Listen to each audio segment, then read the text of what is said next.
Assalamualaikum warahmatullahi wabarakatuh. Waalaikumsalam warahmatullahi wabarakatuh. Anak-anak, semangat pagi. Pagi. Alhamdulillah. Oke. Alhamdulillah hari ini semuanya sehat ya. Anak-anak, untuk kegiatan P5 kita hari ini kita akan membuat keyakinan kelas. Nanti silakan kalian pikirkan apa keyakinan kelas yang harus kita sepakati bersama, yang nantinya akan membawa kelas kita itu menuju ke kelas yang memiliki budaya positif dan jauh dari budaya yang negatif. Siapa yang punya pendapat satu keyakinan kelas yang mungkin bisa kita sepakati bersama? Coba silakan angkat tangan. Saya Bu. Ya dia. Diharap Ada lagi? Ya, Iksan. Kami senantiasa menghormati guru dan mengasihi serta menyayangi sesama teman. Ya, bagus sekali. Nah, itu nanti silakan kalian tulis ya kesepakatan kelas atau keyakinan kelas itu di kertas yang saya bagikan. Lalu nanti kita akan tempelkan di papan keyakinan kelas di kelas kita ini. Bisa dipahami anak-anak? Bisa. Baik. Baik anak-anak, Ibu akan membagikan kertas yang nantinya kalian gunakan untuk menulis keyakinan kelas yang nantinya akan kita tempelkan di papan keyakinan kelas di kelas kita. Oke, silakan.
Oke anak-anak, sudah selesaikah membuat keyakinan kelas di kertas masing-masing? Sudah.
Wabarakatuh. Waalaikumsalam warahmatullahi wabarakatuh. Terima kasih Bapak Ibu telah menghadiri undangan kami untuk mengikuti diseminasi tentang pelaksanaan budaya positif di sekolah.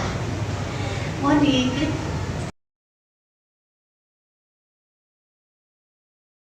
Diseminasi tentang modul 1.4 yaitu pelaksanaan budaya positif di sekolah. Jadi ini kompetensi yang diharapkan dari diseminasi ini sesuai dengan kompetensi yang diharapkan dari tujuan pembelajaran kami sebagai guru penggerak, yaitu dengan diseminasi ini diharapkan guru mampu memahami pentingnya mengetahui kebutuhan belajar dan lingkungan yang memfasilitasi seluruh individu di sekolah agar dapat meningkatkan kompetensinya secara aman dan nyaman. Kemudian yang kedua, diharapkan nantinya guru mampu menggerakkan komunitas sekolah untuk bersama-sama mengembangkan dan mewujudkan visi sekolah yang berpihak pada murid dan berlandaskan nilai-nilai kebajikan universal.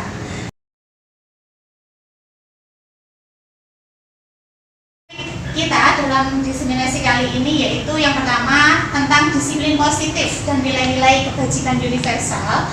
Yang kedua tentang teori motivasi, hukuman dan penghargaan serta restitusi. Yang ketiga keyakinan kelas. Yang keempat kebutuhan dasar manusia dan dunia berkualitas.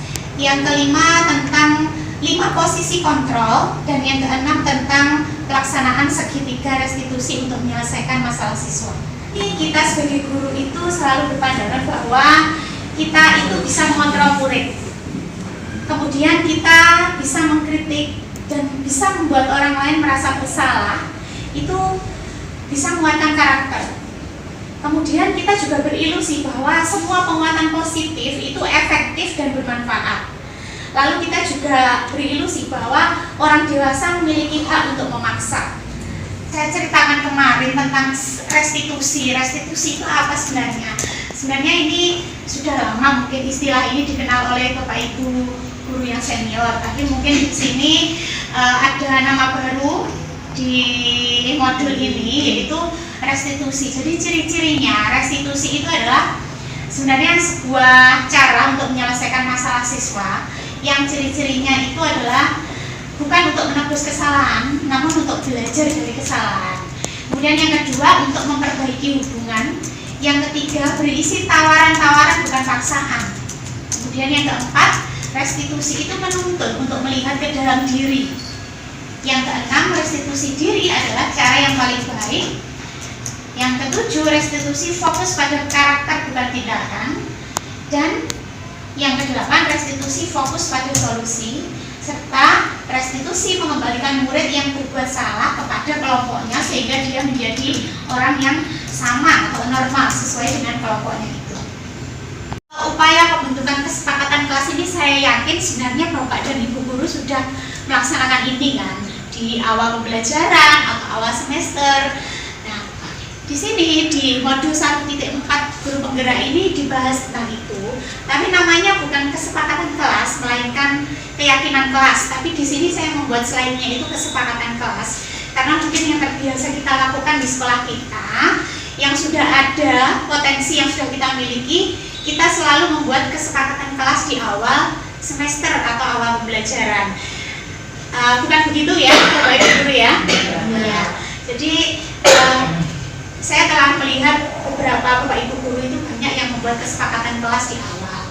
Nah, jadi apa fungsinya kesepakatan kelas ini? Jadi kesepakatan kelas ini sebenarnya dibuat oleh murid. Ya. Selama ini Bapak Ibu guru bagaimana membuatnya? Saya juga belum evaluasi, belum pernah melihat secara langsung, secara detail. Tapi kalau sesuai dengan modul 1.4 ini, cara pembuatan kesepakatan kelas itu adalah dari siswa sendiri itu mengutarakan sendiri kesepakatan kelas yang harus dibuat. Kemudian nanti bersama-sama dengan guru itu disepakati dengan satu kelas. Jadi misalnya datang tepat waktu, mengucapkan salam, menjaga kebersihan sekolah, berdoa sebelum dan sesudah kegiatan, lalu melaksanakan piket sesuai jadwal.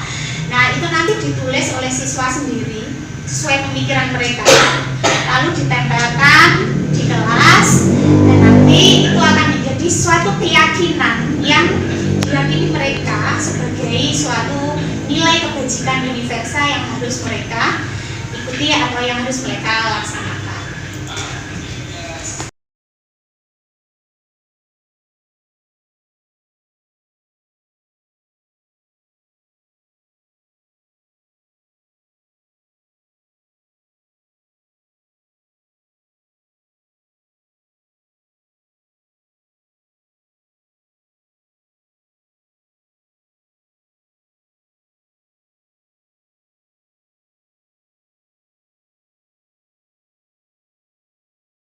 Ditanyakan dari Bapak Ibu. Iya, silakan. Untuk segitiga restitusi ini kira-kira untuk menstabilkan identitas itu caranya bagaimana? Oh iya, terima kasih.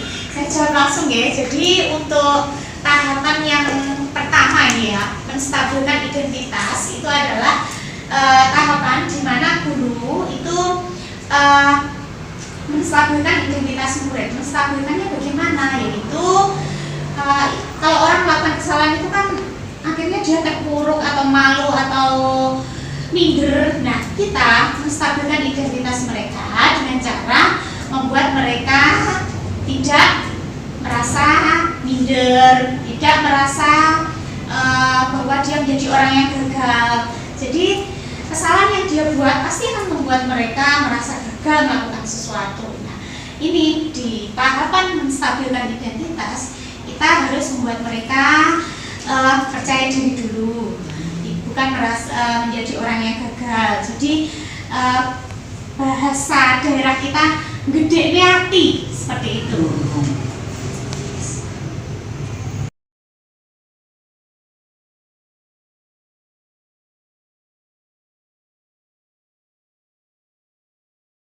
Pak Ibu, dari diseminasi yang kita lakukan hari ini kira-kira kita bisa melakukan refleksi. Yang pertama, mungkin hal baru apa yang mengubah paradigma kita atau apa yang kita dapatkan hari ini? Mungkin dari ada yang bisa menyampaikan? Silakan, Putri. Ternyata selama ini kita sebagai guru itu salah ternyata. Setiap anak kalau datang kalau mempunyai kesalahan itu kita sudah menjudge bahwa anak itu bersalah. Jadi hal itu sebenarnya seharusnya tidak kita lakukan ya. Ternyata harusnya tidak seperti itu. Ya, caranya harus dengan menggunakan segitiga restitusi tadi. Terima kasih, Putri. Sama-sama. Baik Bapak Ibu, sekian tadi diseminasi tentang budaya positif dari saya Lendra Sriadi Sanjaya, calon guru penggerak Angkatan 5 Kabupaten Trenggalek. Saya ucapkan terima kasih. Semoga hari ini apa yang kita laksanakan bermanfaat untuk kita semua. Wassalamualaikum warahmatullahi wabarakatuh.